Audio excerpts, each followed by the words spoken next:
నమస్కారం, ఘంటారావానికి స్వాగతం. ముందుగా ప్రధాన అంశాలు. తీవ్ర తుపానుగా మంథా, రాత్రికి తీరం దాటే అవకాశం. రైతులు వరి కోతలు వాయిదా వేసుకోవాలని సర్కారు సూచన.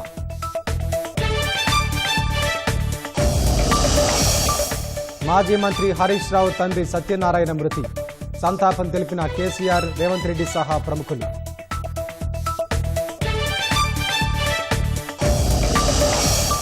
జూబ్లీ హిల్స్ లో గెలిపే లక్ష్యంగా సర్వశక్తులు ఒడ్డుతున్న పార్టీలు.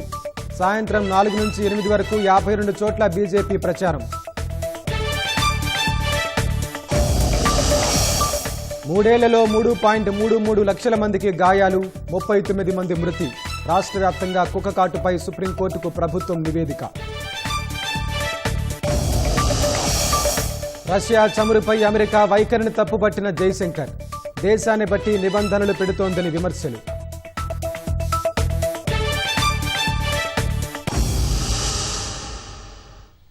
మంథా తుపాను ముంచుకొస్తోంది. కాకినాడకు ఆగ్నేయంగా 310 కిలోమీటర్ల దూరంలో ఈ తుపాను కేంద్రీకృతమైంది.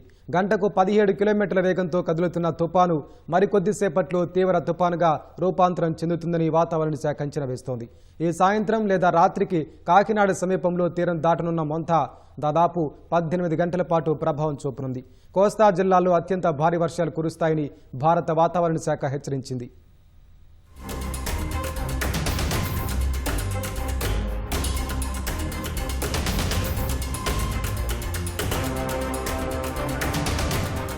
మంథా తుపాను ఆంధ్రప్రదేశ్ తీరం వైపు దూసుకొస్తోంది. గంటకు 15 కిలోమీటర్ల వేగంతో కదులుతోంది. ఇది మరి కాసేపట్లో తీవ్ర తుపాన్గా బలపడే అవకాశం ఉందని భారత వాతావరణ విభాగం ఐఎండీ తెలిపింది. ఈ సాయంత్రం లేదా రాత్రికి కాకినాడ, మచిలీపట్నం మధ్య తీరం దాటుతుందని అంచనా వేస్తోంది. తుపాను తీరం దాటే సమయంలో కోస్తా జిల్లాల్లో గంటకు 110 కిలోమీటర్ల వేగంతో ప్రచండ గాలులు వీస్తాయని ఐఎండీ హెచ్చరించింది. మంగళవారం దాదాపు 18 గంటలు దీని తీవ్రత కొనసాగి ఆ తర్వాత తుపాన్గా బలహీనపడే అవకాశముందని వాతావరణ శాఖ అంచనా వేస్తోంది.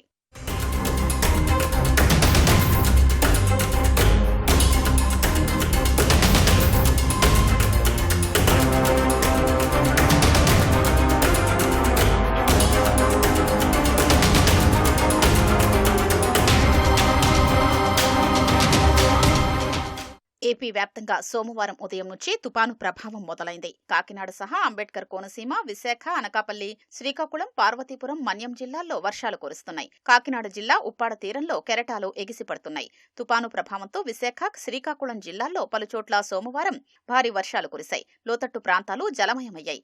ఉమ్మడి కృష్ణా జిల్లా వ్యాప్తంగా తుపాను ప్రభావం కనిపిస్తోంది. ఉమ్మడి గుంటూరు జిల్లా వ్యాప్తంగా సోమవారం సాయంత్రం నుంచి వర్షం కురుస్తోంది. బాపట్ల జిల్లాలో అధిక ప్రభావం కనిపిస్తోంది.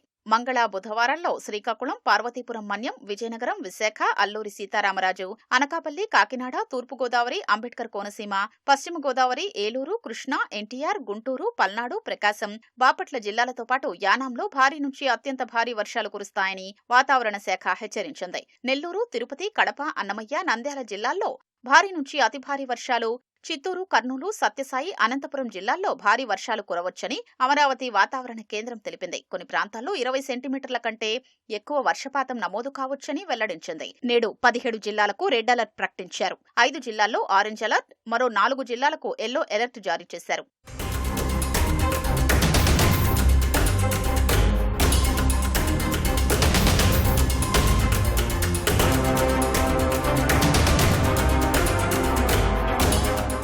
ఏపీలోని పలు జిల్లాలకు ఆకస్మిక వరద ముప్పు పొంచి ఉందని ఐఎండీ హెచ్చరించింది. విశాఖ, అనకాపల్లి, విజయనగరం, ప్రకాశం, నెల్లూరు, తిరుపతి, అన్నమయ్య, కడప, కర్నూలు, నంద్యాల, అనంతపురం, చిత్తూరు జిల్లాల్లో ఫ్లాష్ ఫ్లడ్ అలర్ట్ జారీ చేసింది.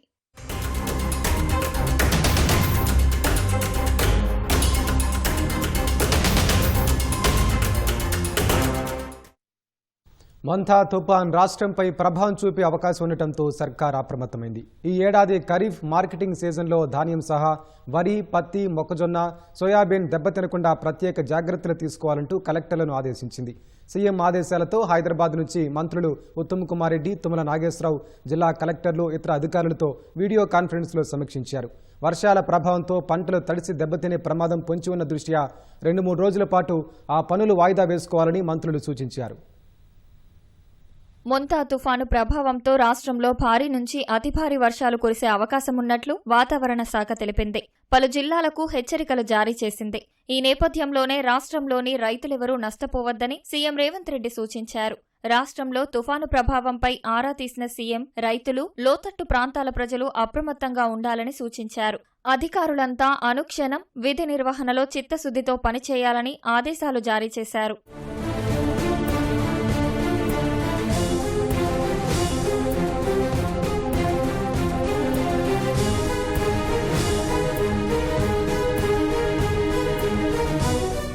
వానాకాలానికి సంబంధించి ధాన్యంతో పాటు పత్తి, మొక్కజొన్న, సోయా చిక్కుడు తదితర అన్ని రకాల పంటలు దెబ్బతినకుండా సర్కార్ ముందస్తు జాగ్రత్తలు ఉపక్రమించింది.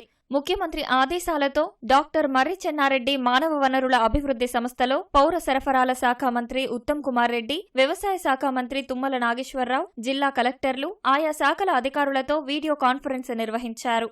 మొంతా తుఫాను ప్రభావంతో రాష్ట్రంలో అకాల వర్షాల ప్రభావం చూపే అవకాశమున్నందున అప్రమత్తంగా ఉండాలని కలెక్టర్లను మంత్రులు ఆదేశించారు.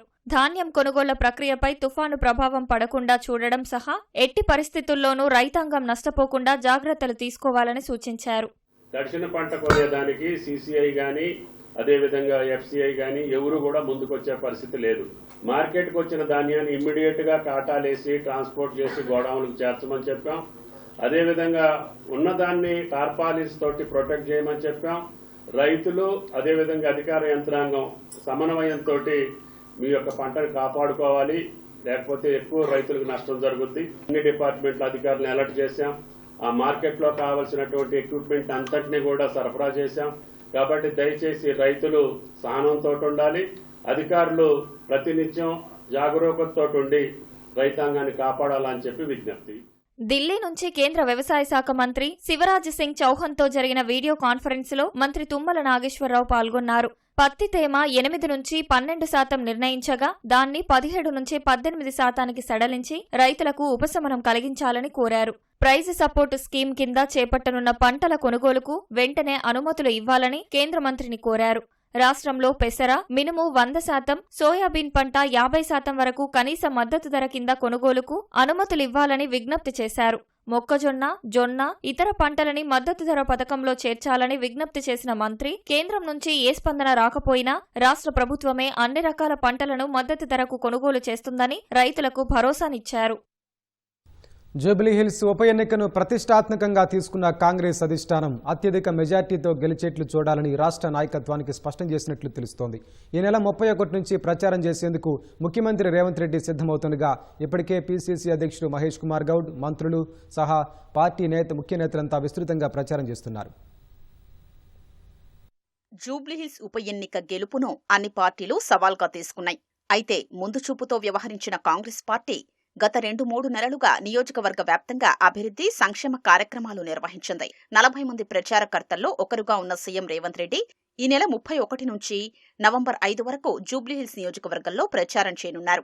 4 రోజుల పాటు ప్రతిరోజు సాయంత్రం 6 నుంచి రాత్రి 9 వరకు సీఎం ప్రచారం ఉంటుందని పీసీసీ వర్గాలు చెప్తున్నాయి. ప్రధానంగా వెంగళరావు నగర్, బోరబండ, ఎర్రగడ్డ, షేక్పేట, రెహమత్ నగర్, యూసుఫ్గూడ ప్రాంతాల్లో పర్యటిస్తారని పీసీసీ వర్గాలు చెప్తున్నాయి. ప్రతి అంశంలోనూ నిర్లక్ష్యం లేకుండా ముందుకెళ్లాలని పీసీసీ వర్గాలు చెప్తున్నాయి.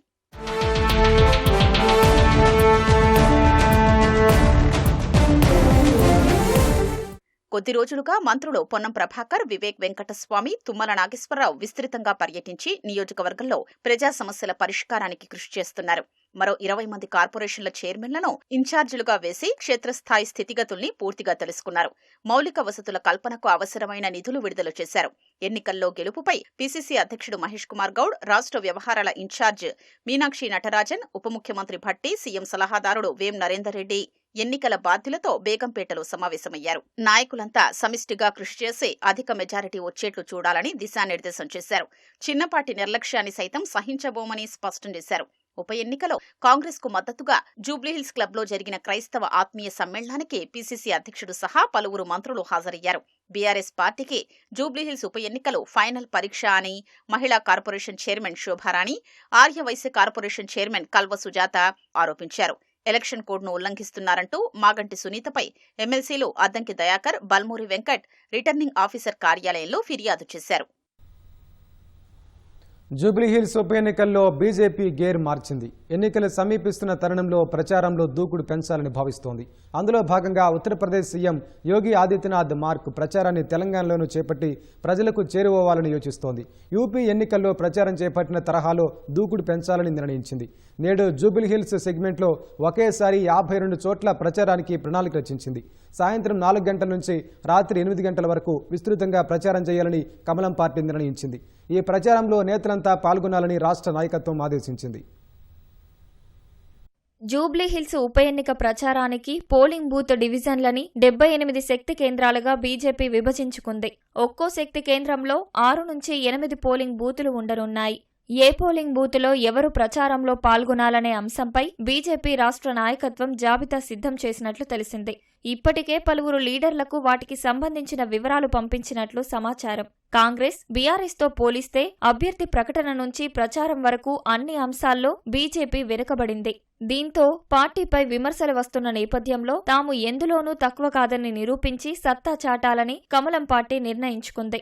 అందుకే ప్రచార పర్వంలో దూసుకుపోయేలా ప్రణాళికలు సిద్ధం చేసుకున్నట్లుగా తెలుస్తోంది.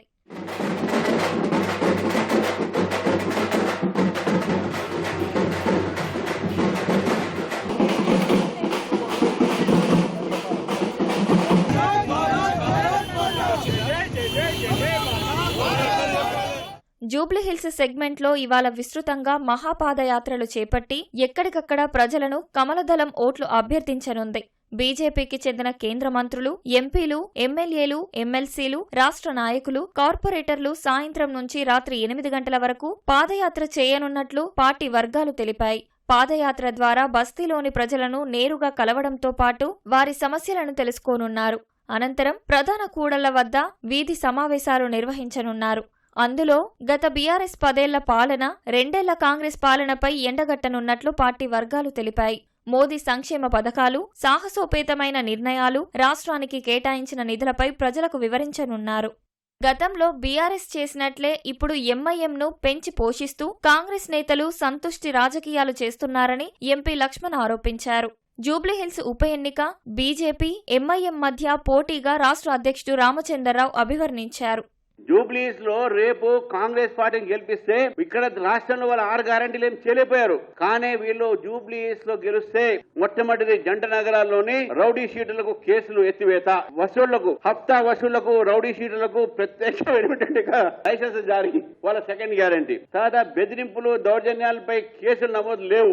వయసు పైబడిన రౌడీ షీటర్లకు నెలకి 50,000 ఇది వాళ్ళ మేనిఫెస్టో అవుతాయి.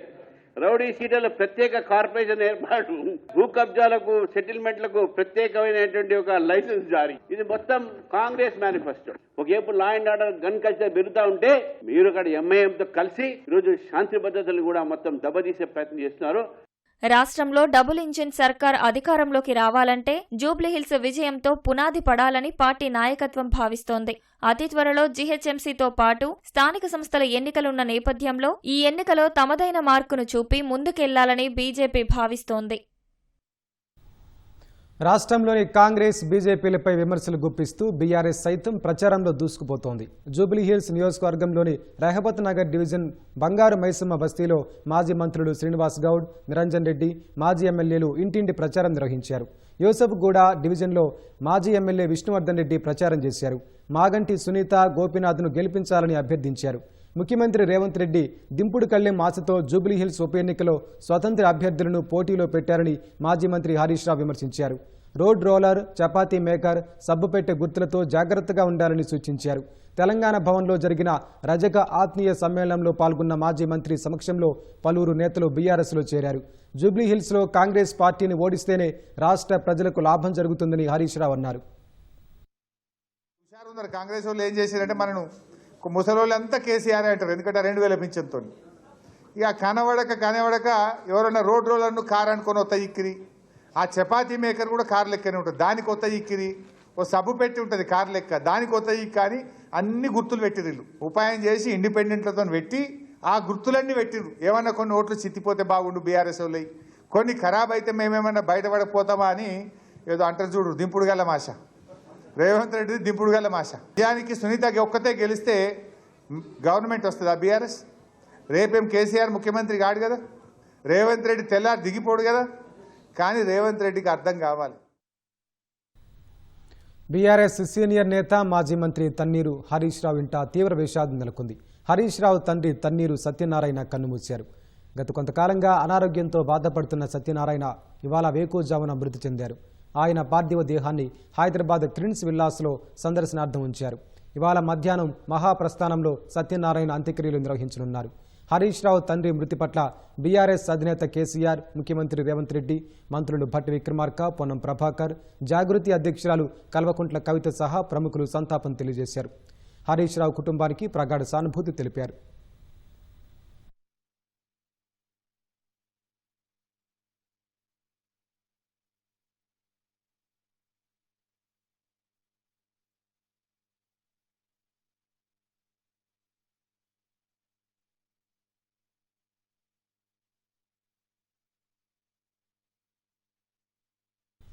రాష్ట్ర వ్యాప్తంగా గత 3 ఏళ్లలో 3,33,000 మంది వీధి కుక్కల కాటు బారిన పడ్డారని, వారిలో 36 మంది మరణించారని సుప్రీంకోర్టుకు సమర్పించిన అఫిడవిట్లో రాష్ట్ర పట్టణాభివృద్ధి శాఖ వెల్లడించింది. వీధి కుక్కల నియంత్రణపై రాష్ట్రాల అభిప్రాయం కోరుతూ సర్వోన్నత న్యాయస్థానం గత ఆగస్టులో జారీ చేసిన ఆదేశాలకు అనుగుణంగా ఈ అఫిడవిట్ దాఖలు చేసింది. కుక్కల నియంత్రణకు వీలుగా నిబంధనలు సవరించాలని కోరింది. భారత్లో ర్యాబిస్ కేసులు, మరణాల్లో 30 నుంచి 60% 15 ఏళ్ల లోపు చిన్నారులవే నమోదవుతున్నాయి. ర్యాబిస్ నుంచి రక్షించాలంటే పెంపుడు కుక్కలకు తొలి 6 నెలల్లోనే వ్యాక్సిన్, ఆ తర్వాత ఏటా బూస్టర్ డోసు వేయాలి. కుక్కలు ర్యాబిస్తో పాటు నులుపురుగులు రోగాలను మనుషులకు వ్యాపింపజేస్తాయి. కుక్క కాటు కారణంగా ఏటా ఎంతో మంది గాయపడుతుండటంతో పాటు మృతి చెందుతున్న విషయాన్ని, రహదారి భద్రత, శునకాల వల్ల తీవ్ర ముప్పు కలుగుతున్న విషయాన్ని దృష్టిలో ఉంచుకొని ధర్మాసనం తగిన ఉత్తర్వులు జారీ చేయాలని పట్టణాభివృద్ధి శాఖ కోరింది. ప్రజల ప్రాణాలను కాపాడటంతో పాటు వారి హక్కులు, భద్రతకు రక్షణ కల్పించాలని పట్టణాభివృద్ధి శాఖ విన్నవించింది. మహిళ మాదిరిగా గొంతు మార్చిన ఓ వ్యక్తి నుంచి 8 లక్షలు కాజేసిన ఘటన ఆదిలాబాద్ జిల్లాలో వెలుగు చూసింది. నిందితుల ముఠాను అరెస్టు చేసిన పోలీసులు వారి నుంచి 1.5 లక్షల నగదు, 3 ఫోన్లు స్వాధీనం చేసుకున్నారు. బంగారు నగల దుకాణంలో పనిచేసే ఓ వ్యక్తి ఫిబ్రవరిలో ఫోన్లో మ్యాట్రిమోనీ చూస్తుండగా కృష్ణవేణి పేరుతో మహిళ ఫోటో కనిపించింది. అక్కడున్న నెంబర్కు ఫోన్ చేయగా గణేష్ మాట్లాడి కృష్ణవేణి వివాహం చేసుకోవడానికి సిద్ధంగా ఉందని ఆమె నంబర్ ఇచ్చాడు. బాధితుడు ఆ నెంబర్కు ఫోన్ చేయగా సూర్యాపేట జిల్లా మఠంపల్లి మండలం రామచంద్రాపురం తండాకు చెందిన మాలోత్ మంజీ అనే యువకుడు యువతిలా మాట్లాడాడు. తనకు బంగారం వ్యాపారాలున్నాయని, చూసుకోవడానికి ఎవరూ లేరని నమ్మించాడు. అనంతరం పలు కారణాలు చెబుతూ బాధితుల నుంచి 8 లక్షలు కాజేశారు. ఆ గ్రామానికి చెందిన బుక్యా గణేష్, రూపావత్, శ్రావణ్ కుమార్లు ముఠాగా ఏర్పడి బాధితుడిని ఇలా మోసం చేసినట్లు డీఎస్పీ పేర్కొన్నారు. నిందితులు 3 సూర్యాపేట వద్ద అరెస్టు చేసినట్లు పేర్కొన్నారు.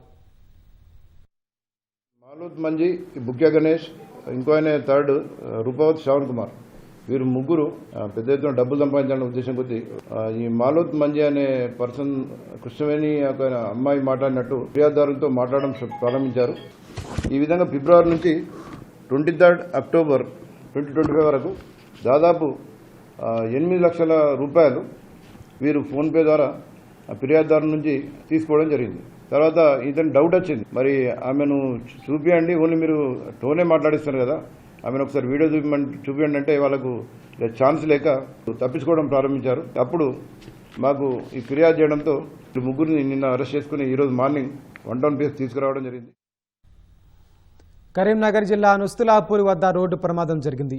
రోడ్డు దాటుతున్న సమయంలో 2 బైకులు ఒకదానికొకటి ఢీకొన్నాయి. ఆ ప్రమాదంలో 2 తీవ్రంగా గాయపడినట్లు సమాచారం. 2 యువకులు బైక్పై నుస్తులాపూర్ నుంచి రాజీవ్ రహదారి దాటే క్రమంలో హైదరాబాద్ నుంచి వచ్చిన ద్విచక్ర వాహనం ఢీకొట్టింది. ప్రమాదం జరిగిన వెంటనే స్థానికులు స్పందించి సహాయక చర్యలు చేపట్టారు. ఆ ప్రమాద దృశ్యాలు సీసీటీవీ కెమెరాలో రికార్డయ్యాయి.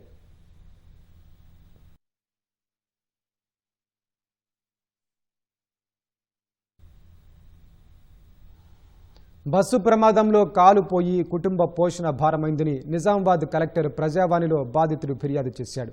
మోపాల్ మండలం ముధాకపల్లికి చెందిన కటికే నరేష్ ఏడాదిన్నర క్రితం బస్సు ప్రమాదం జరిగింది. నిజామాబాద్ బస్టాండ్ ఆవరణలో నిలబడ్డ తనను మహారాష్ట్రకు చెందిన ఆర్టీసీ బస్సు వెనుక నుంచి ఢీకొట్టడంతో ఎడమకాలను పూర్తిగా తొలగించారని వాపోయాడు. అప్పటి నుంచి కుటుంబాన్ని పోషించుకోవడం చాలా కష్టంగా ఉందన్నాడు. ఇప్పటి వరకు ప్రమాదానికి సంబంధించిన ఎలాంటి పరిహారం అందలేదని, ధృవీకరణ పత్రం ఉన్న వికలాంగుల పెన్షన్ అందట్లేదని ఆవేదన వ్యక్తం చేస్తున్నాడు.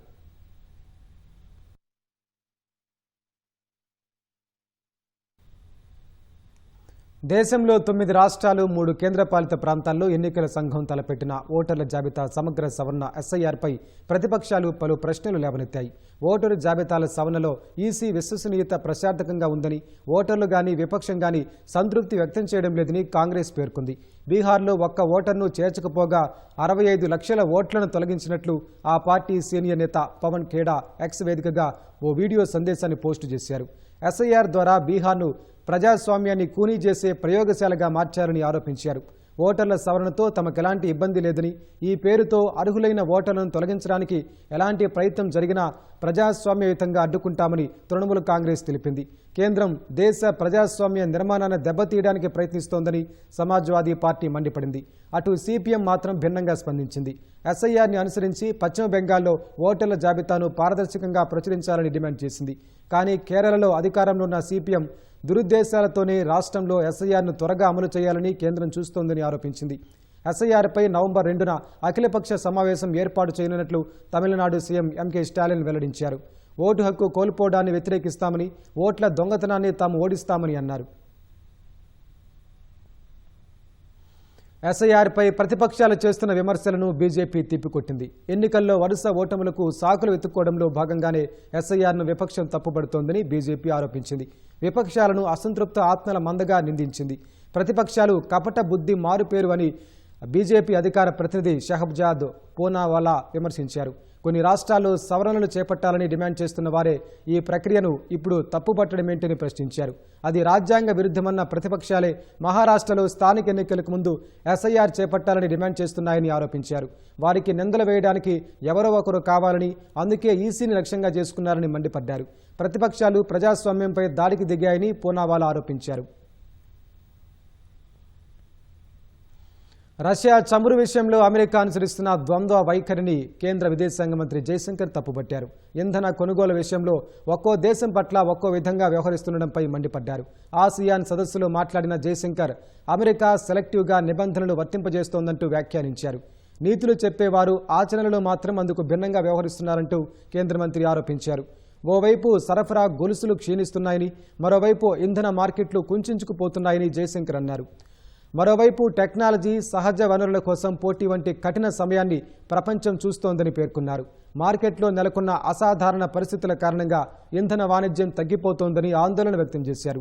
ఈ తరుణంలో కొందరికి మాత్రమే నిబంధనలు వర్తింపజేయడం, ఇతరులకు నీతులు చెప్పేవారు వాటిని పాటించడం లేదంటూ పరోక్షంగా ట్రంప్ సర్కారుకు జయశంకర్ చురకలంటించారు. అంతకుముందు అమెరికా విదేశాంగ మంత్రి మార్కో రూబియోతో సమావేశమైన జయశంకర్ ఇరు దేశాల ద్వైపాక్షిక సంబంధాలపై చర్చించారు.